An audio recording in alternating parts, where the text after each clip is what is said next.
TPCSI fans, you want to revolutionize your sports investing habits? Allow me to tell you about WagerWire. WagerWire is an app that helps you become a superior bettor by allowing you to sync all your sports books and track all your bets in one place. See your current action, your betting history, and stats. You could also sign up for sports books and collect bonus offers. Follow them at WagerWire on X, as it's the best account on the platform. Head to App Store or Play Store now and search WagerWire and download the app.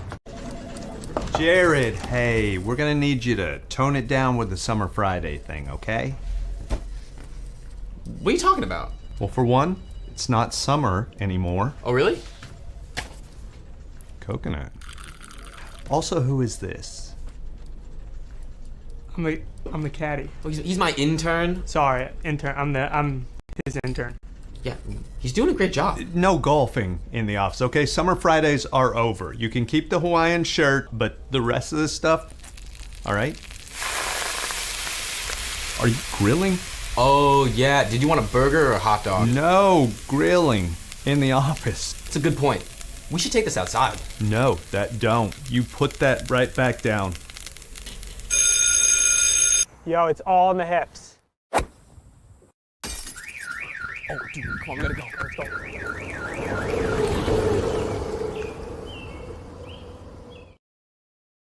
Good morning, sports fans from all around the globe. I am the host, Jeff Dawson, East Coast Sports Investors. It is that time for not one, not two, not even three, 4 Men in a Box, week 2. Super stoked. Couldn't have done it, of course, with the best guy behind the glass, Mr. Elijah Cox. Headline, will USC send the Irish packing and potentially out of the NCAA playoffs? I know good friend and colleague, Mr. Nick Hathcote, will have a few precious words to say about that, of course. But first and foremost, of course, a shout out to our proud sponsor and partnerships. It's WagerWire. Head on over to Google Play. Download that app. It is free. Viva Tequila Seltzer with a new flavor, lemon. Now 6 flavors in all. Coconut this past summer, and the East Coast is cuckoo for coconut. And of course, Atlanta Steaks and Seafoods, Mr. Terry Smith. Jump on over to Facebook, introduce yourself while you're there. Head on over to atlantasteaksandseafood.com. Place an order today, and you could be grilling as early as this weekend. So without further ado, Elijah, you got your hands full here. Let's bring in the stars. Matt Grissom, Quentin Mills, and of course, Nick Hathcote. Gentlemen, I hope everyone is out of their food coma. Still in mine. We're working through it. Yeah, I'm probably going to start a new one this afternoon. Yep. You know, it's the last official regular season weekend. Everyone anticipates those Tuesday night shows. And I guess I'm going to ask Matt this last weekend, and then we get the conference championships, and then I assume on Sunday they'll release the brackets. And rumor has it, you know, if a team sneaks in, let's say with 2 losses and gets to their conference final, they could be penalized by a poor showing in the conference final and 3 losses and say, hey, your season ended when you got to the conference championship. Are you agreeing what you're hearing or what I'm hearing, or am I cuckoo for coconuts?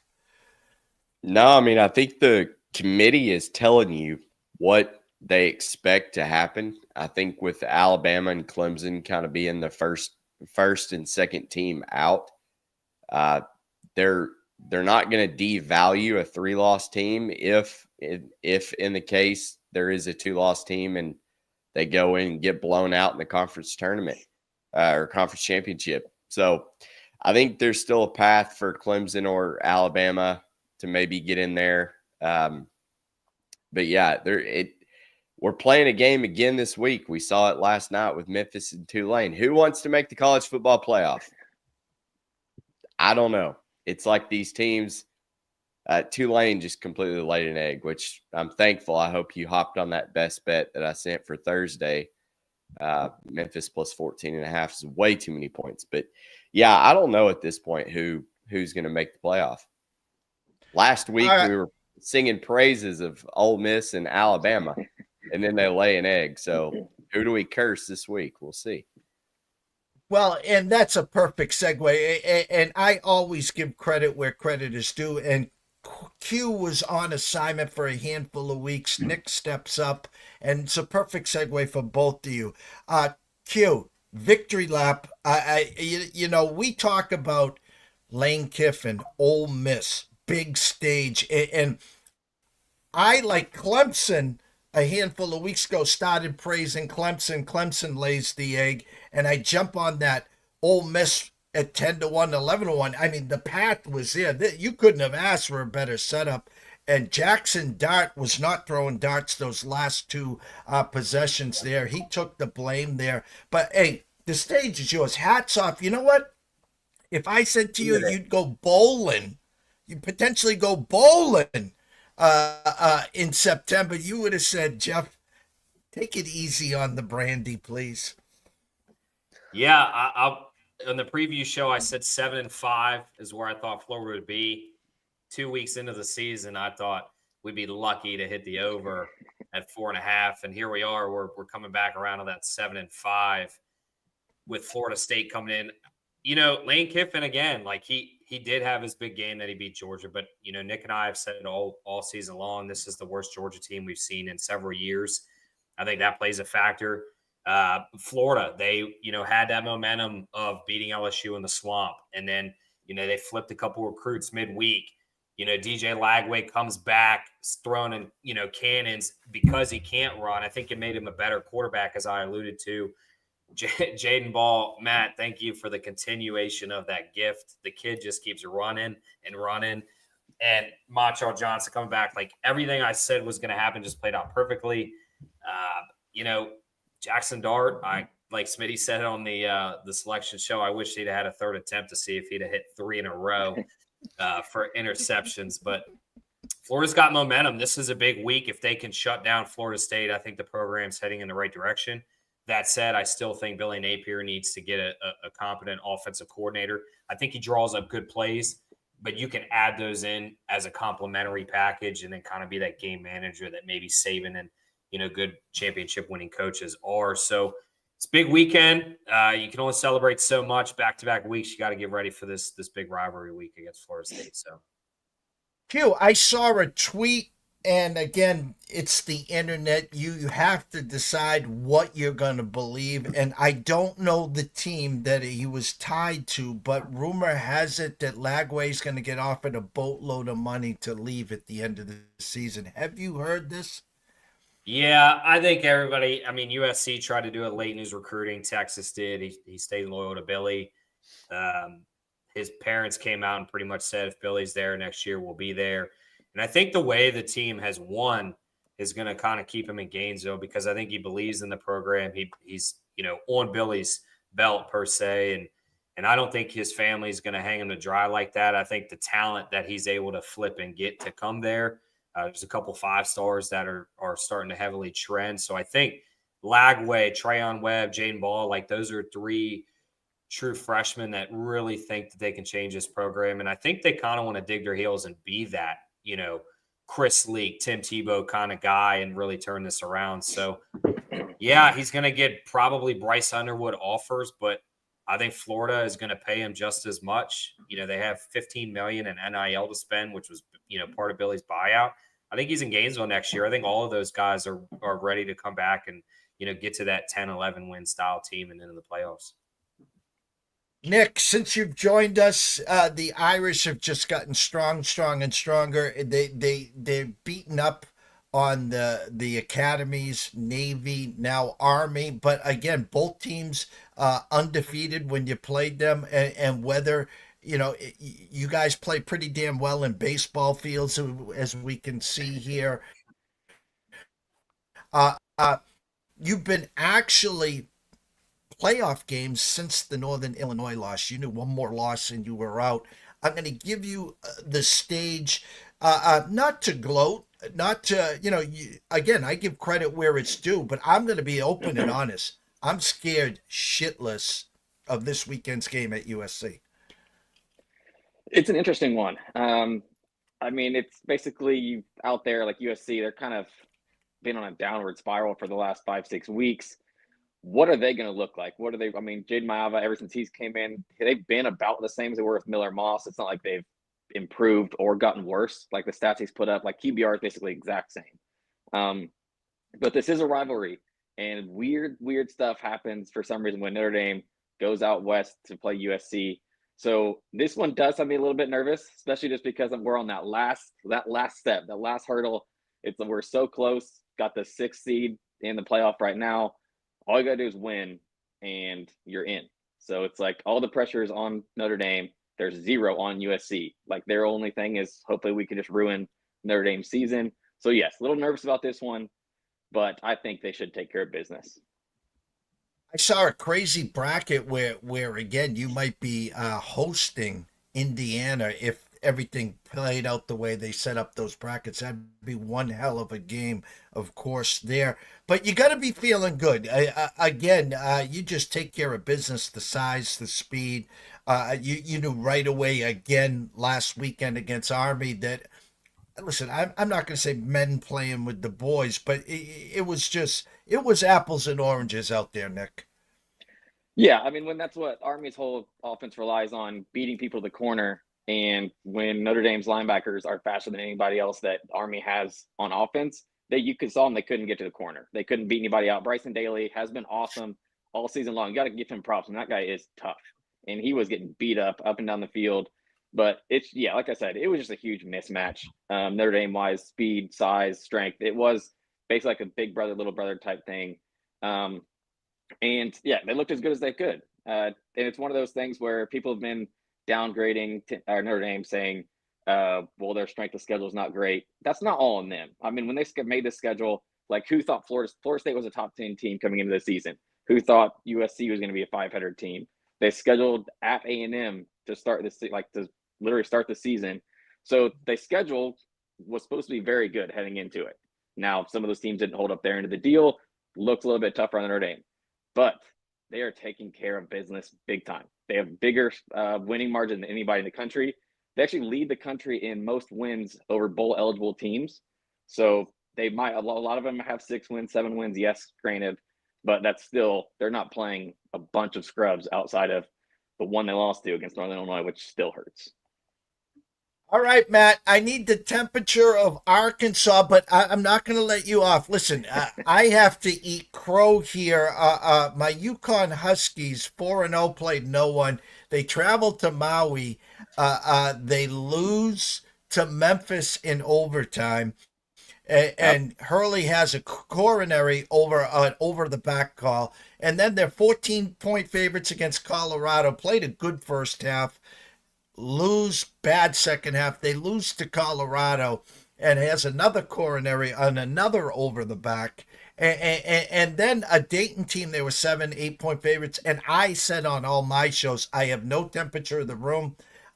This team, listen, I wasn't worried. I was more worried about their offense, but knowing Hurley, I know the defense will travel. Their defense is still in stores. It's at the dairy barn. It's not even at the damn practice facility. I don't know what the hell's going on. But my point here is your Razorbacks, big stage, Turkey Day against a good Illinois team, never once had the lead. Give me the temperature and your eye test on what Calipari's done so far and your feel moving, first 3 weeks into the season. I think frustrated would be the best thing. We can't shoot. And we're getting down. The same thing happened when we played Baylor. Baylor jumped out on us with a big lead. And the whole second half of the game, we play pretty evenly, but you can't lose the game in the first 5 minutes. And that's what we're doing. We take bad shots. We can't make threes. Calipari, he adjusts at halftime. So I can't say it's on the coaching. But I mean, what are you going to do? Kids come out and hit 5 of 6 from 3. For Illinois, the brother Ivisic, he goes crazy from 3. He's knocking down. He's 7-footers out here, and they're shooting threes. I don't know. I don't know what we do here. We've got a couple games coming up that aren't going to be easy, so we better figure it out.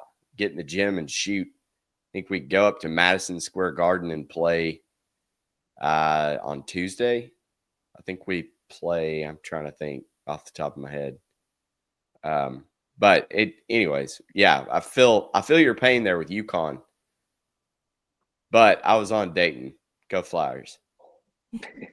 The best collegiate logo there ever was. That D with the wings, it's a thing of beauty. Any temperature on the Arkansas Razorbacks football team move? Well, Larry the bowling ball, which is Sam Pittman's little bowling ball trophy when we're going bowling, because we celebrate 6 wins. I've got to hand it to Nick. His team is Notre Dame. He's 10-1. Q, Smitty, and myself are 6-5, 6-5, 6-5. So there's actually a chance that one of our teams could play each other in a bowl game.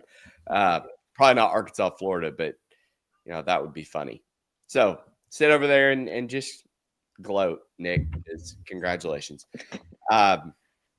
Missouri has kind of always had our number. I don't know what it is. Eli Drinkwitz, he's up there with Ryan Day. Is one of the most unlikable coaches. I can't stand the guy, but he always wants to take it to Arkansas. I can see this game going one of two ways, which I'll get into why I bet the under earlier, under 54.5. This is either going to be Arkansas cannot figure it out on offense. We get blown out kind of like the LSU game, or we have to make games ugly. We saw it against Texas. We saw it against Tennessee. The way that we win is not by blowing people out, albeit Mississippi State was the only game that we did it. I don't see that being the case against Missouri, but I also think our defense is playing a lot better than what we've been given credit for. And without all the skill position players that Missouri had last year, I think we can keep this a knockdown, drag-out fight. That's going to be the only way we can hang within the number of 3.5. Arkansas plays Miami on Tuesday. Thank you, Elijah, for pulling that out for us there. Before we take a quick commercial break and start to get into some of you guys' selections, I want to go around the room here. Temperature on the SEC. There's some naysayers and haters. If A&M, who we had Auburn first half, that was a great triple, quadruple overtime, whatever that was. If A&M would have won that game, I think the game of the year would have been A&M and Texas.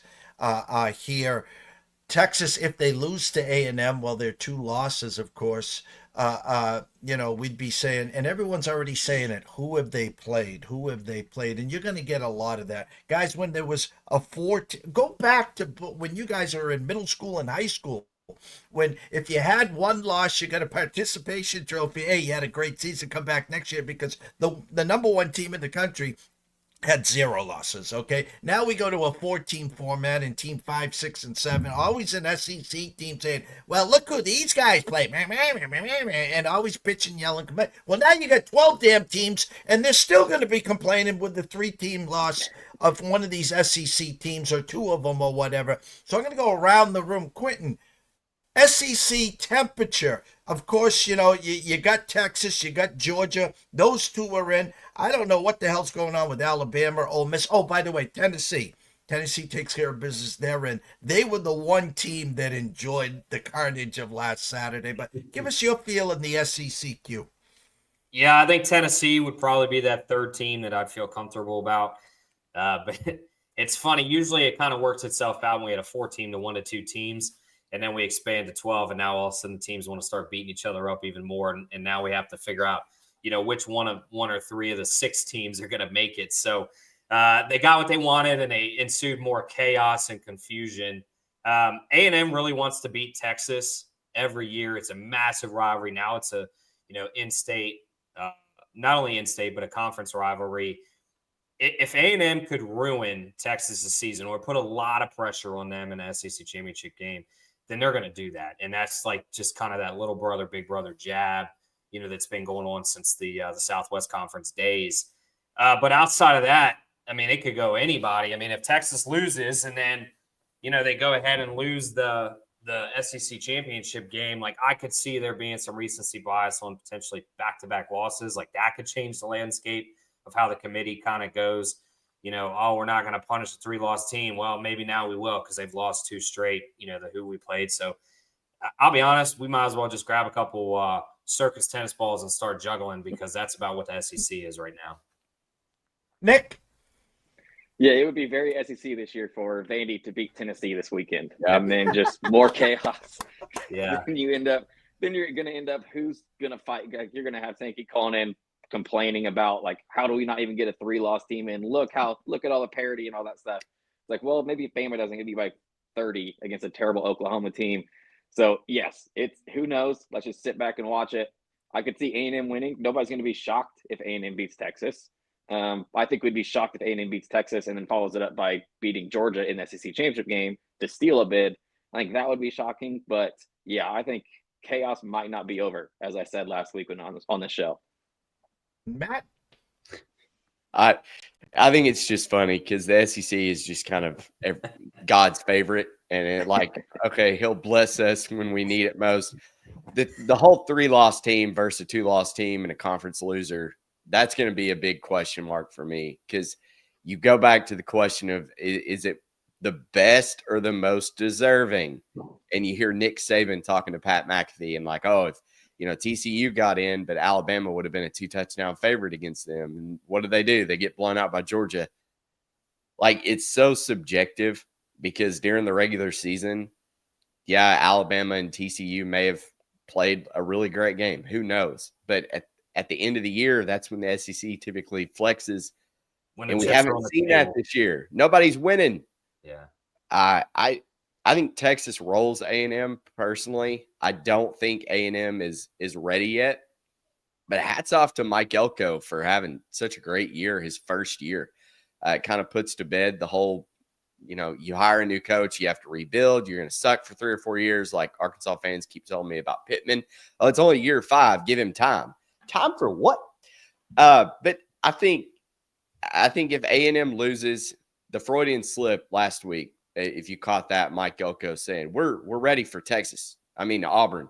Obviously, they weren't. I go back to who's going to win. Who wants to win? I think Texas they've figured it out. They have not let the highs get too high, the lows get too low. Georgia, I've got to believe Kirby Smart's got it figured out. Outside of that, I don't know who. I think Tennessee is on upset alert against Vanderbilt, but you could pencil in Tennessee there. I don't know who else from the SEC makes it. It's almost like a beauty pageant contest now. Who can get the prettiest win the last game of the year? And you just so happen to have Ole Miss and Alabama taking on 2 of the worst teams in the SEC in Mississippi State and Auburn. So may the best big dog win and just beat the absolute brakes off your opponent so the committee will let you in. But I don't – I mean – Jeff, go ahead, Q. I was just going to say to Matt's point, when he talks about the Tennessee on upset alert of Vandy, and he's absolutely right. Vandy, and I'm not saying this, so I don't want viewers to kind of misconstrue, but I think Vandy could raise some hell in a college football playoff. Like the SEC is by far the deepest. They're just beating each other up. If you put 1 or 2 of those teams in the Big 12, the Pac-12 still exists. Like they're going to run the table. But you have all these teams that are just so deep, so good. A little down for the Bama, the Georgia, but overall they would dominate any other conference, maybe outside of Oregon and Ohio State.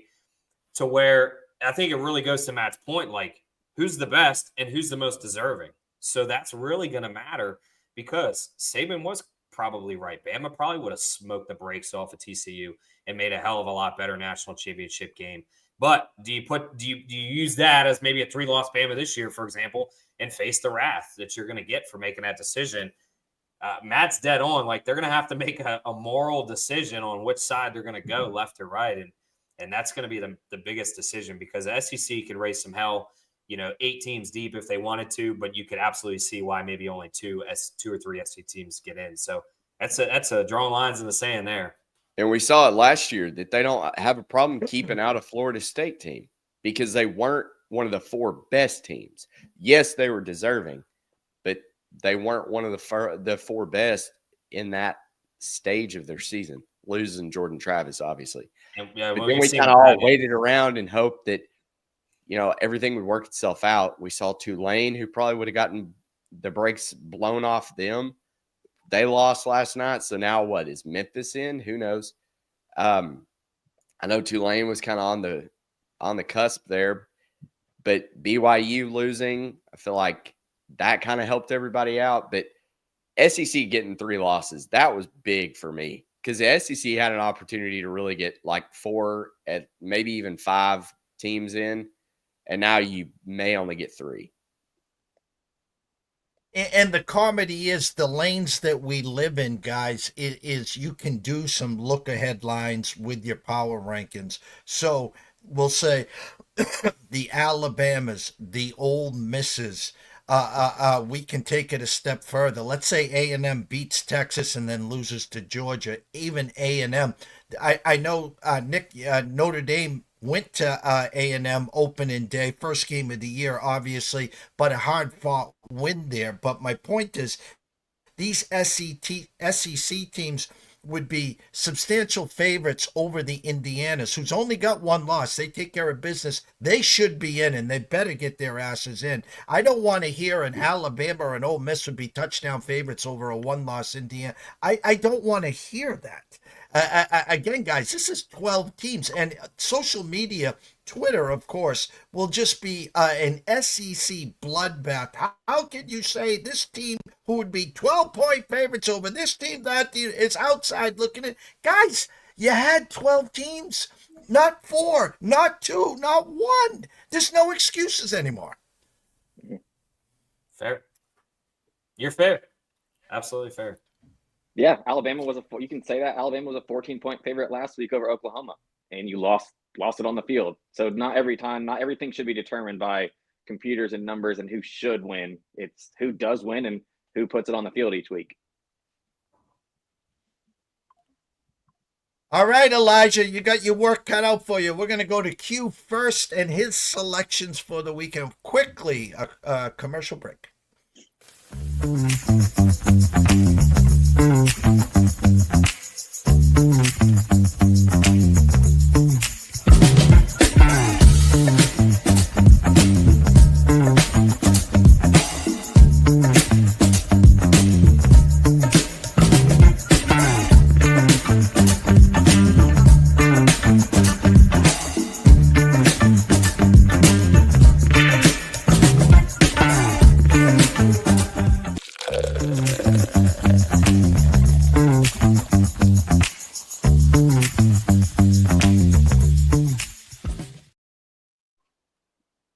Stage is yours, Q. All right, I've got a few plays for you. Starting off, Syracuse plus 11. This is a spot. Matt said it best. Miami is just dancing with the devil. Several weeks this season, I think, in the Dome, kind of last game of the year, like this is where Syracuse could raise some havoc there and keep this inside the number.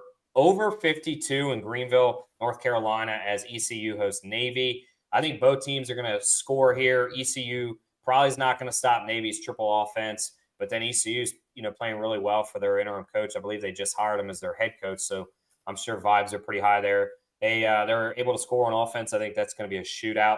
Cincinnati plus 4. Cincinnati needs this win at home to be bowl eligible. TCU very down this year. Cincinnati kind of a stymied defense. This is going to be an ugly game. I think Cincinnati plus 4. They stay within that, if not win outright. And then I'm going up north, UConn, UMass. There's no reason both of these teams can't get over 48. UConn should be able to put up 40 on UMass, but UMass has been able to score against the teams like Georgia and others, so there's no reason they can't throw a couple touchdowns on the board. And then my last play is Iowa money line at home against Nebraska. Nebraska, Raiola just seems like he's not the guy right now. It seems like he's kind of having those freshman flaws, just really trying to figure it out, get to the end of the season and kind of reassess and grow from it. Iowa at home, it's a tough place to play. Cold, nasty. Nebraska's used to it, but there's just something about playing, in Iowa that makes it tough. I think they get their 8th win this year. And Nebraska a little fat on being bowl eligible as they whipped up on Wisconsin in the perfect storm there. in Lincoln last week. So I like where your eyes. It was kind of funny. You're talking about Miami and Dancing with the Devil. I'm in a local pool. We picked college and NFL against the spreads, and I'm sitting Miami 24.5 point favorites, and I'm like, because I went against them last week on the pool, and I'm like, I already had the W, and they scored 3 meaningless touchdowns, and in that last damn touchdown, I'm like, guys, just kneel on the ball. What are you? And no, we got to score. Cam Ward, blah, blah, blah, blah. And next thing you know, they end up covering the 24 and a hook last week. So I'm a little salty on them, but I love where your eyes are. Quentin, commercial break. Elijah, commercial break, and then Matt's picks.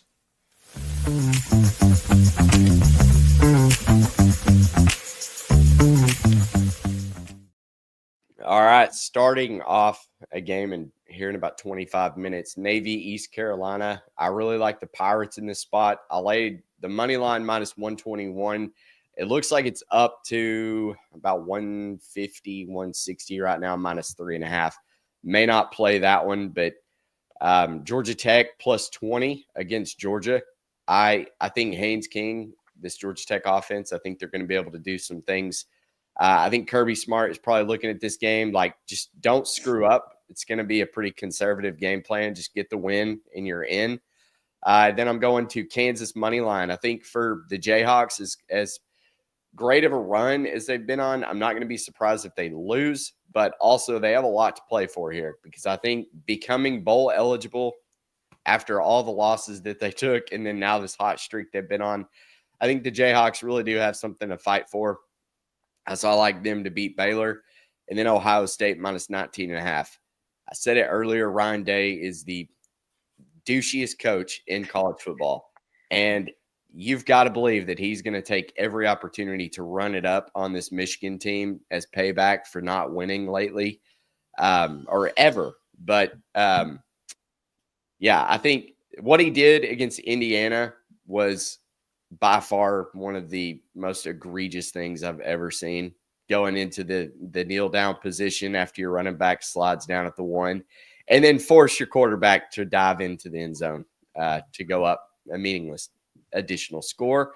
I'm sorry if you followed my play on the under and that was the dagger that you got. I pushed on it. Anyways, Arkansas, Missouri under 54.5. I think this is going to be an ugly game. Or Missouri's just going to blow us out and our offense is going to look lethargic. And then last but not least, SMU minus 12 versus Cal. I think Rhett Lashley has his team playing really, really hot right now. They win. They're in the playoff, I think, even with a loss in the conference championship game. We'll see. But I really like this SMU team, and I'm really high on them right now. Kansas, my eyes were on them last week again. Tough spot for prime time in the Buffaloes. And what really I couldn't get my eyes off of, it was at Arrowhead Stadium where the Chiefs play. It wasn't on campus, but they came in, they took care of business. Really, Coach Prime said it best, is the team finally got caught up in reading the headlines and believing what everyone else was saying. Kansas kind of took it right to them right there. But Matt, as always, love where your eyes are. And I can keep going. I'm also on Syracuse with Q, and I'm on Vanderbilt plus 10.5 against Tennessee. I didn't want to give you an 8-pack though. 8-pack that matches my abs, so you're right on. So. Adam Trigger says, I'll be at the Syracuse game. Adam coming on in a few seconds here.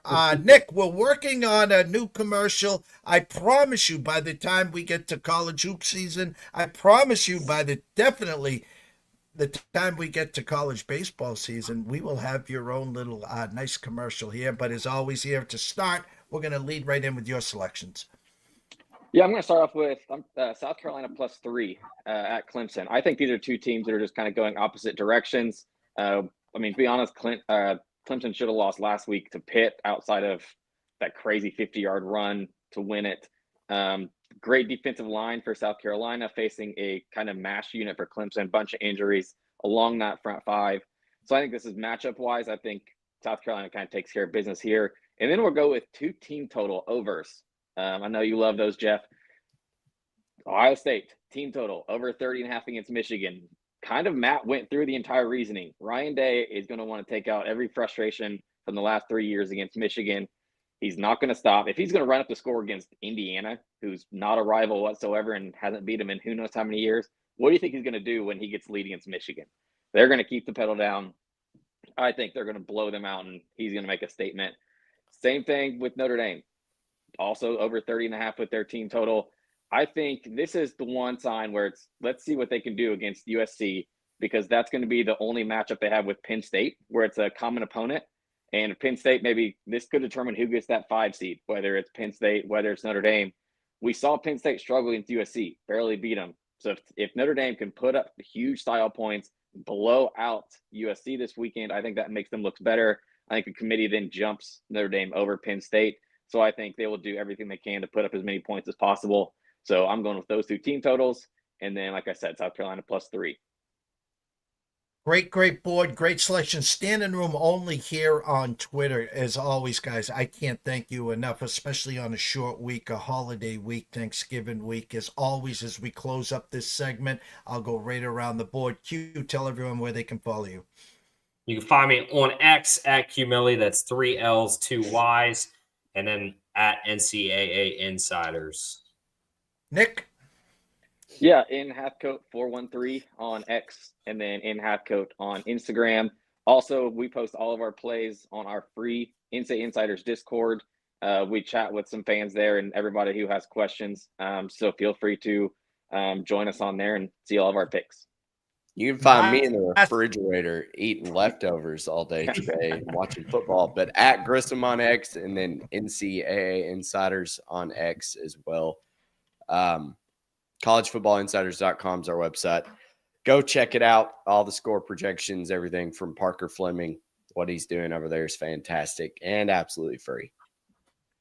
Last question to the team here of the NCAA Insiders. When can we be looking for some college baseball information? So funny you asked that. I tweeted out the other day what our content release schedule is going to be for college baseball season. As you know, we always do the preseason guide.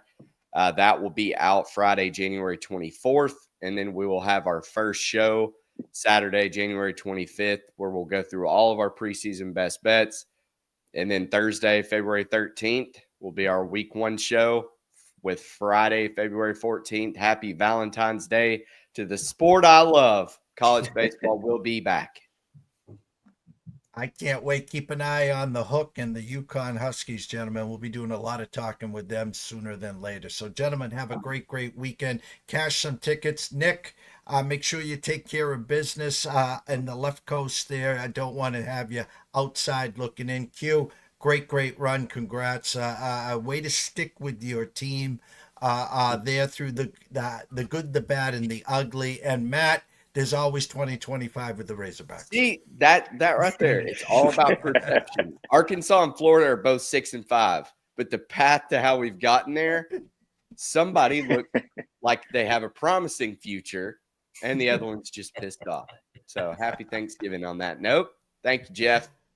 Thank you, guys. Elijah, quick commercial break. When we come back, Adam Trigger talking some NCAA hoops. We will be right back. 2,000 years long, we will never settle. Hard days, no way, with a heavy metal. No time, no fail, won't stop here. Like a torch to a flame when it burns hot.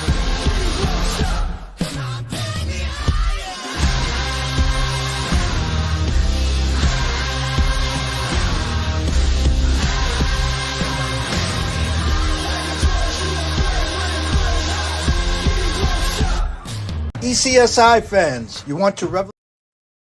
I'm back. No, I guess I'm not. Am I back? There we go. I am back. All is well here. Adam Trigger will be on in 1 second. I just had to pull up some Ken Palm here, and oh, what an ugly sight this is. I was just trying to see what he had. OMG.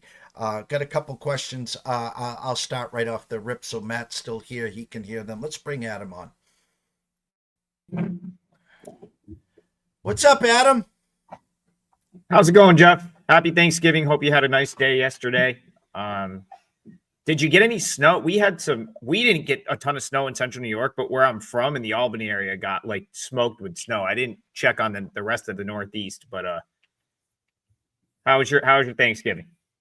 Thanksgiving was a lot better than UConn. I'm not going to get to UConn yet. I had a couple questions that Matt wanted to answer for you.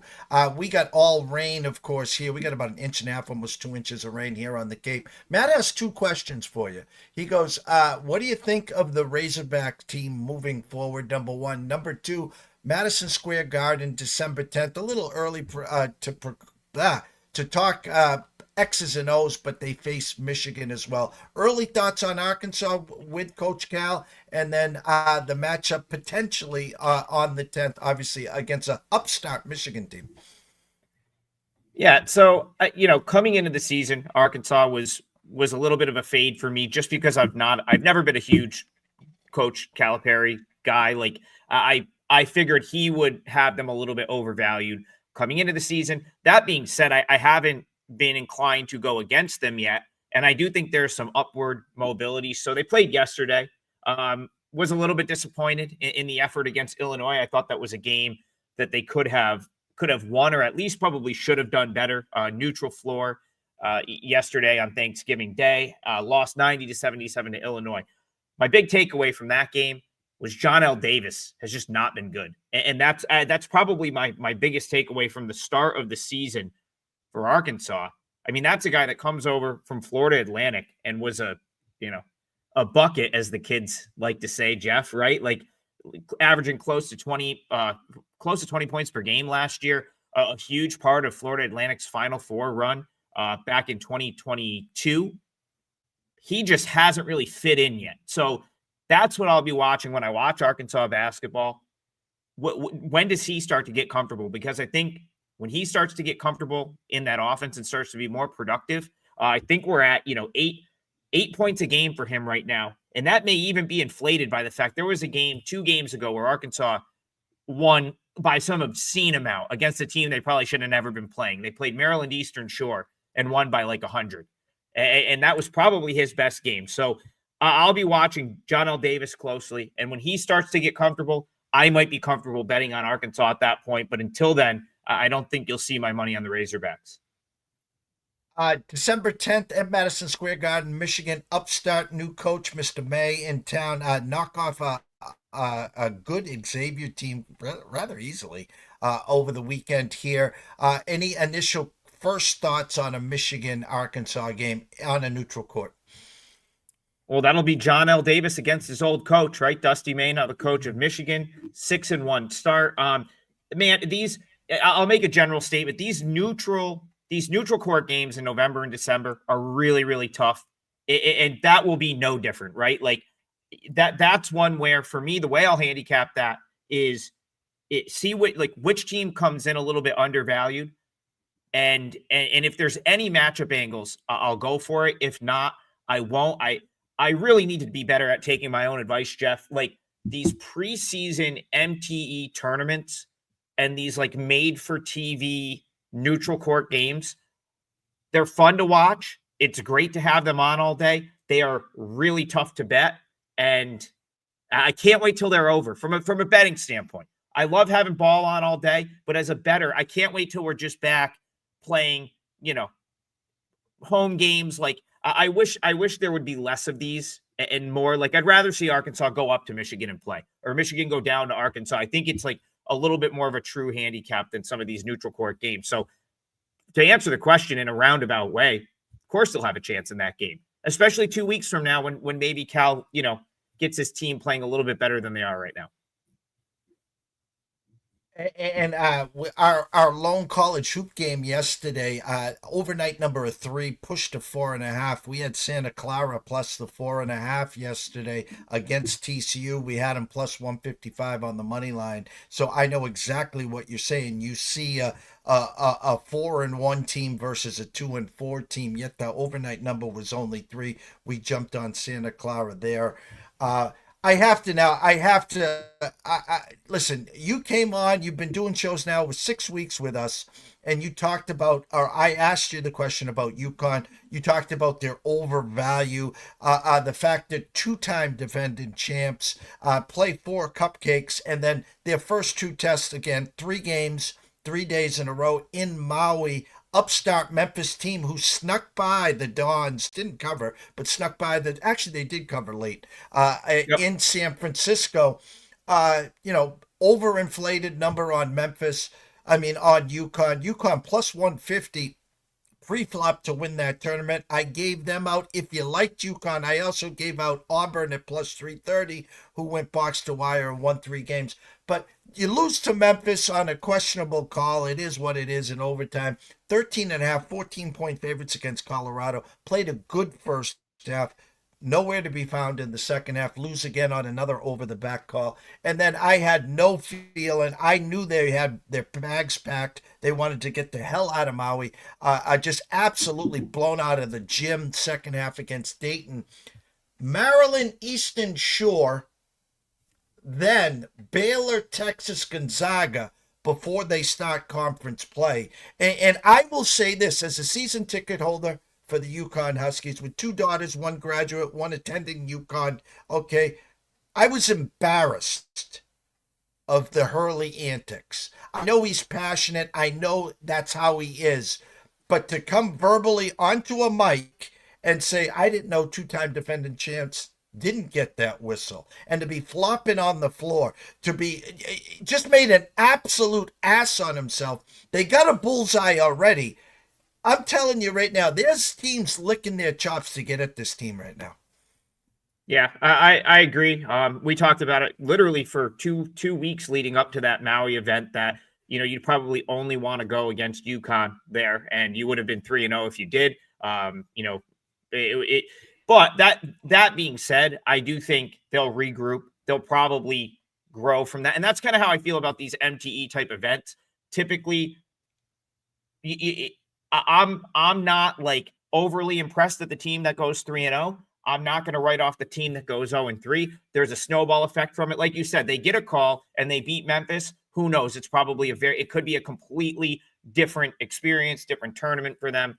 They'll probably Maryland Eastern Shore is the team we just talked about that Arkansas beat by like 1,000. So if he wants to, he's going to win that game by 50. That will I'm sure he will too. If you look at what UConn did earlier in the season against Lemoyne, against some of those lesser teams winning and covering, I wouldn't be surprised if Hurley lays into Maryland Eastern Shore coming up. And I also won't be surprised if UConn has a better effort against one of those big name teams. Still a very good team, just probably didn't deserve to be priced as I don't think they're a Houston. I don't think they're an Auburn. That's where I think they're probably top 10. But I don't think they're number 1. And I think they found out the last couple of days that they're not number 1. And they're going to have to move on from that. I think Ken Palm's got them down to 28th right now. And before we jump into the 2 games that you want to break down now, standing room only right now. Can't thank everyone here just on Twitter alone. Over 300 live people just checking in right now. Go follow Adam at Adam Trigger WT. Excuse me. Of course, at Wager Talk, and of course, jump on over to YouTube at East Coast Sports Investors. Subscribe. It is free. 3 weeks in, talk about the top there. Auburn, again, some people now say, obviously, the number 1 team in the country. The Zags looking strong. You talked about the Houstons. Duke is going to be one hell of an outcome, March. What are your eyes seeing so far, Adam? So, going into, I guess after the Auburn Iowa State game, I feel like I had Auburn at 1, and I still think they're probably the most talented team in the country. The win over Houston, super impressive as well. But man, I hate rankings, Jeff. I don't even want to have this discussion until like mid-January. And it goes back to sort of what college basketball has become. The top teams don't get penalized for what happens in these games. They really don't. Like a loss in November and December to these power conference teams, it doesn't kill them come March. So you really have to wonder who is experimenting, who's focused, who's treating the trip to the Bahamas like it's a vacation, like it's a team building exercise, and who really wants to win those games. It's very tough to figure out. So for me, I don't, it's really split in hairs, Jeff. Like it's like there's a lot of really good college basketball teams, it's going to be really difficult to decide the difference between 1 and 5 and 10 and 15 until we get to see a couple conference games. So, you can talk all you want about the Duke, the Kansas, and some of them have head-to-head wins and stuff like that at this point. But I need to see like 4 or 5 conference games before I'm really confident saying Auburn's the best team in the country, or Houston's the best team in the country. Like it's all just it's sort of irrelevant until mid-January, in my opinion. Got 2 games that you want to break down right now. I pulled up Ken Palm right now. Appalachian State at Colgate. You've done a lot of talking already in the first 4 weeks about this Colgate team. Ken Palm's got 67-65 App State. Currently Colgate minus 120 on the money line here. Thoughts on that game? Yeah, this one is for the live viewers. It starts in 5 minutes. So pull up the betting apps. This is a noon tip down in Wilmington, North Carolina. Jeff, I think we hit do we win? I think we did this last week. We had one for the live viewers going in a few minutes. I'm pretty sure it won. Man, it's finished like a blur. Yeah, so that was a nice winner. I am on App State here, +1. It is probably -1 or -1.5 at this point. I would just play the money line. So yeah, you got 4 minutes to get this bet in, but I'm going to spend the next 4 minutes talking about why you should pull those apps up and fire App State. Couple things. So yes, I've talked about Colgate extensively on this show. I don't think they're going to win the Patriot League this year. I think the Colgate dynasty, if you will, is on the decline. And the reason I think that is Matt Langle just does not have the talent that he's had in years past on this Colgate team. He's still a tremendous coach. Matt Langle should probably not be coaching at Colgate at this point. I mean, he's been here. I say here because I live about 25 minutes from the campus. He's been at the school for like 14 years. He's done everything that you can do, in my opinion, short of winning an NCAA tournament game for this program. Reality is he just doesn't have the talent this year. Braden Smith transferred to Gonzaga, decided he was going to sit out a year and play for the Zags next year. So you lose, not only do you lose him, you graduate Keegan Records, who was probably the best player on last year's team, and Ryan Moffitt, who was a 5-year sort of veteran starter for the team. They just don't have the talent. The guys that are still there, Jalen Cox, Brady Cummings, Parker Jones, Jeff Woodward, they're just not the guys that have been, dominating the Patriot League and getting to the NCAA tournament the last 5 years. Now you've got Jeff Woodward, who goes down in the game against NC State. Honestly, I think he slows things down. That's why I didn't bet against Colgate the last 2 games. I think he's a little bit addition by subtraction because he's just this big plodding 7-footer. He's slow. In my opinion, he slows down how Langle likes to spread the floor and he likes to play. So I didn't want to go against Colgate because of that. And sure enough, they come out 2 days ago and win as a 6.5-point underdog against UNC Wilmington, the hosts of this little MTE. So, I actually don't hate that he's not there for Colgate, but in this matchup, him not being there, in my opinion, is going to be tough because App State has a 6'11 center, CJ Huntley, who it projects to be one of the better players in the Sun Belt this year. And not having Woodward, I think, makes it very difficult for Colgate in this matchup because you're talking Huntley, 6'11, Jaleel Beaubron from SFA, Stephen F. Austin, 6'9. Their guards, Threadgill, the guy that transfers in from Charlotte, 6'6. So Appalachian State has some size and athleticism that I think is really going to give Colgate some trouble here. And then you've got App State, who lost, a lot of the quality players that they had last year. But I like what I've seen from this team so far. They really only play 6 guys, but the 6 guys that they're playing at this point seem to have already started to gel a little bit. You get the 2 guys that come back from last year, Huntley and Miles Tate. And then it's, JUCO Junior that comes in. Dior Connors has been okay. Michael Marcus is a freshman. He's been okay. And so you pretty much know you're going to get those 6 guys the entire game or most of the game, as much of the game as they can play. I just don't see how Colgate has enough athleticism to hang with them. So what Colgate's going to try to do without Woodward, spread the floor, not really dribble. They're going to probably bomb threes.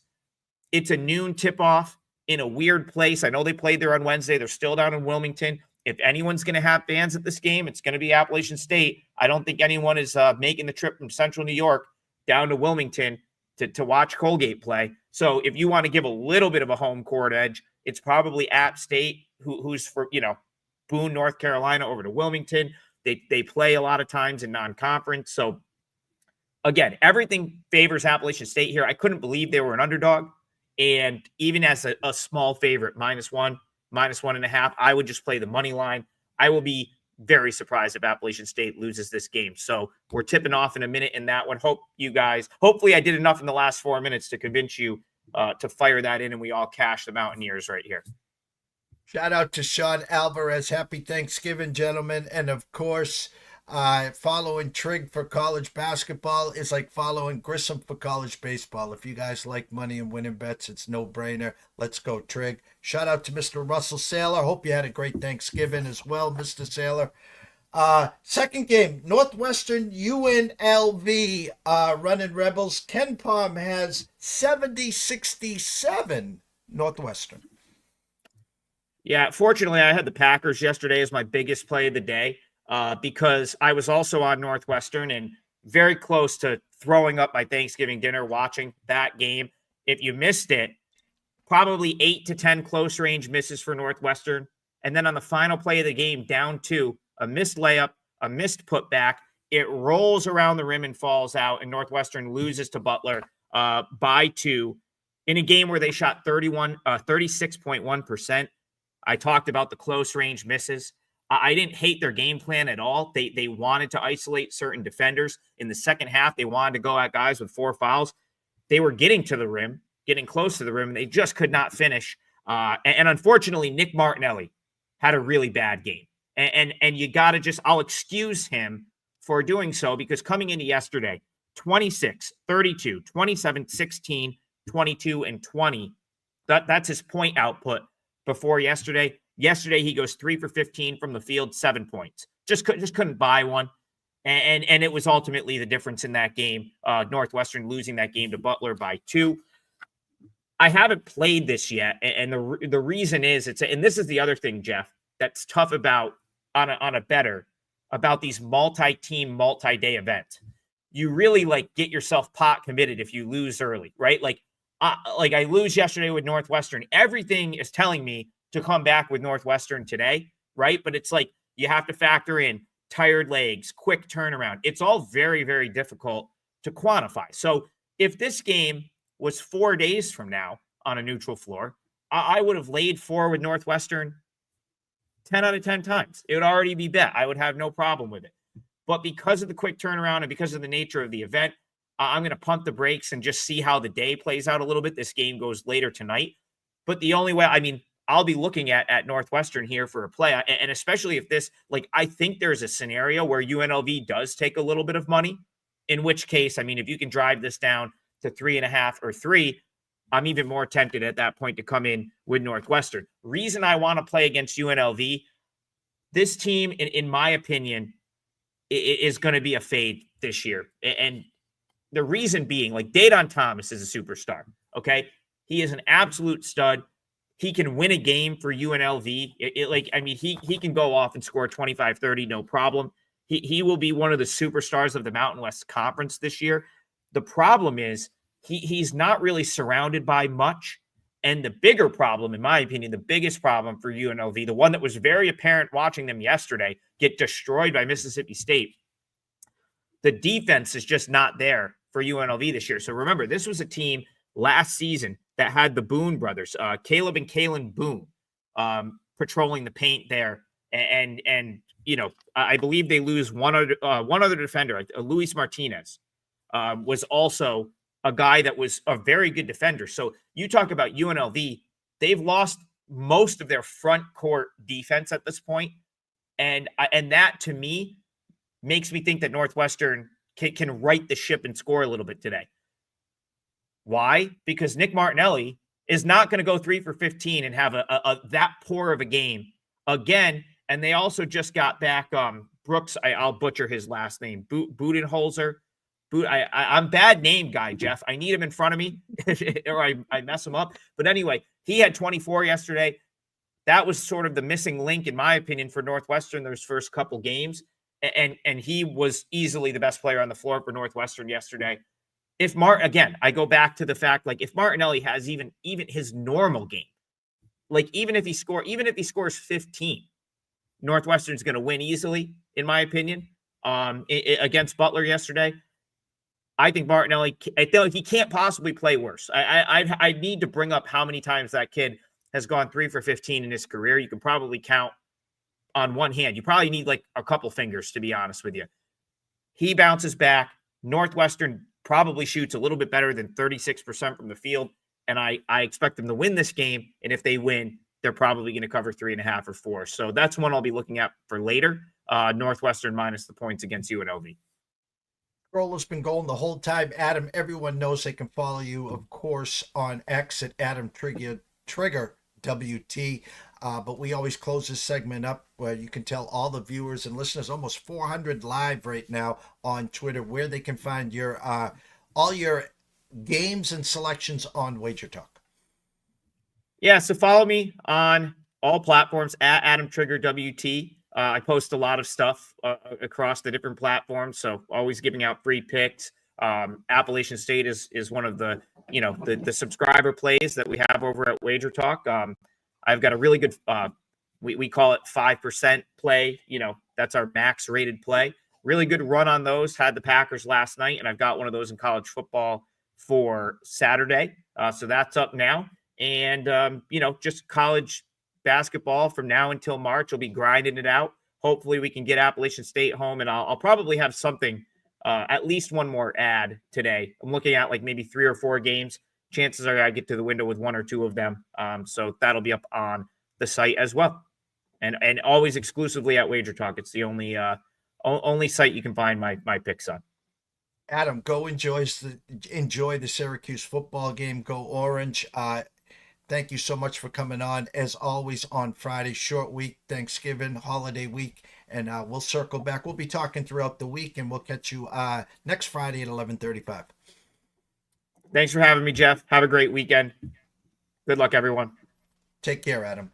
The one and only Adam Trigger. Go follow him, of course, on X at Adam Trigger WT. Quick commercial break, and we'll wrap it up.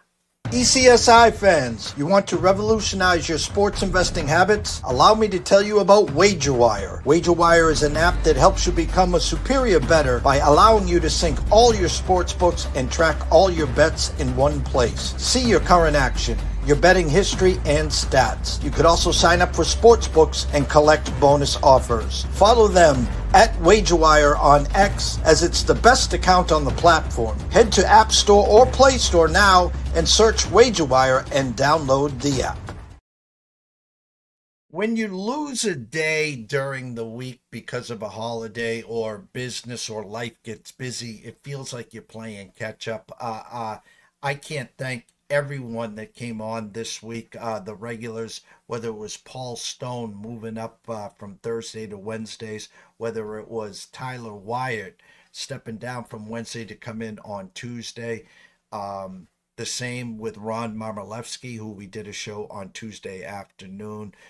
We were dark on Thursday, and we've never been busier on a Friday. As I said, 5:30 this morning, I was on Fox Sports Radio with the infamous Bernie Fratto talking Bill Belichick. Back at 10 a.m. with Andrew McGinnis at McGinnis Picks YouTube station. And of course, Wager Talk talking NHL.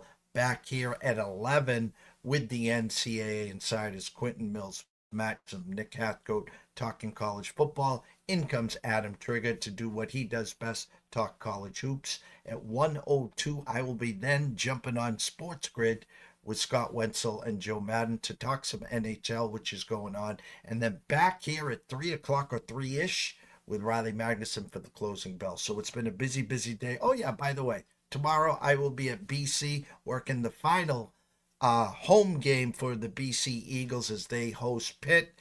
BC already bowl eligible by beating UNC this last week, so it'll be interesting to see what kind of effort. Kickoff moved from 12 to 3:30 there.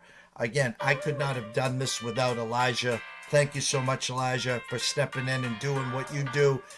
Show was flawless as always. Shout out to Mr. Russell Saylor, Sean Alvarez, and everyone else.